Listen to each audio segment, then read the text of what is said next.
स्वसमेतु ते विश्वतः सोमरुष्णेऽहं भवावादस्य सङ्गते क्षीरेण स्नापयामि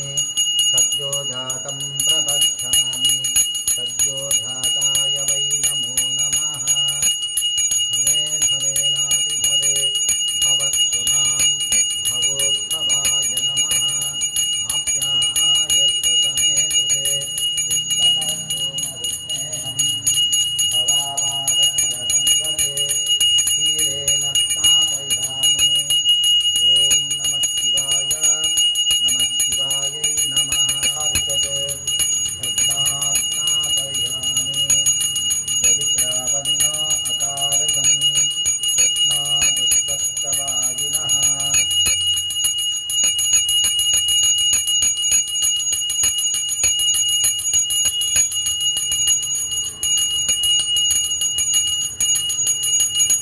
पशूनां पतये नित्यमुग्राय च कपत्तिने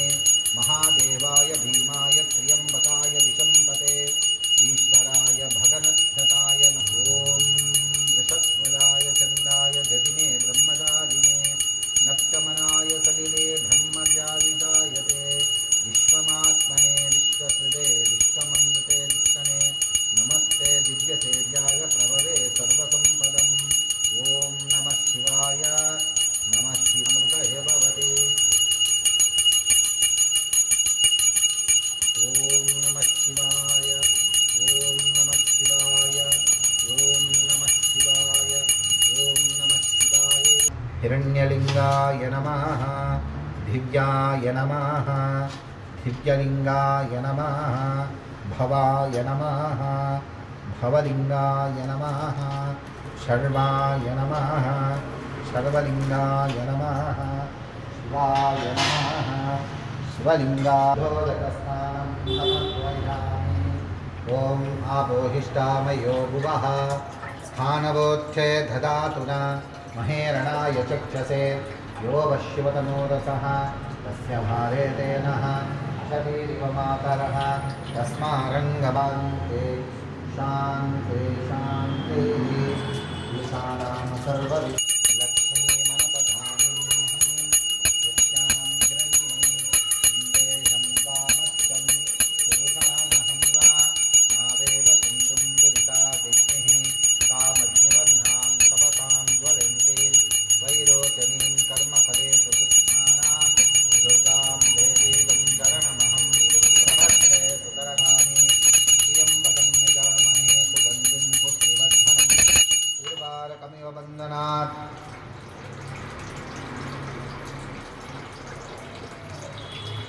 पूर्णब्रह्माण्डमाभिस्फुरत्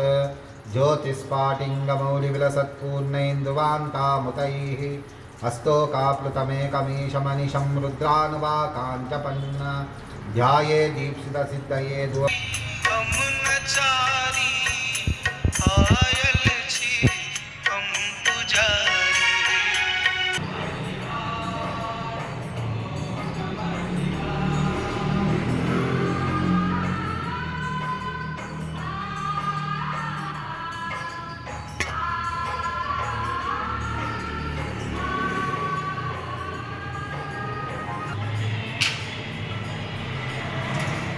कोमलै शुभै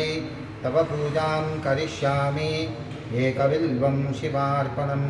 कोटिकन्या महादानं तिलपर्वतकोटयः काञ्चनं शीलदानेन एकबिल्वं शिवार्पणकरा नमः वं नीललोहिता नमः वं शूलापाने नमः वं कट्वाङ्गिने नमः वं विष्णुवल्लभा नमः वं शिपीविष्णा नमः वं अंबिकानाथा नमः वं भवा नमः वं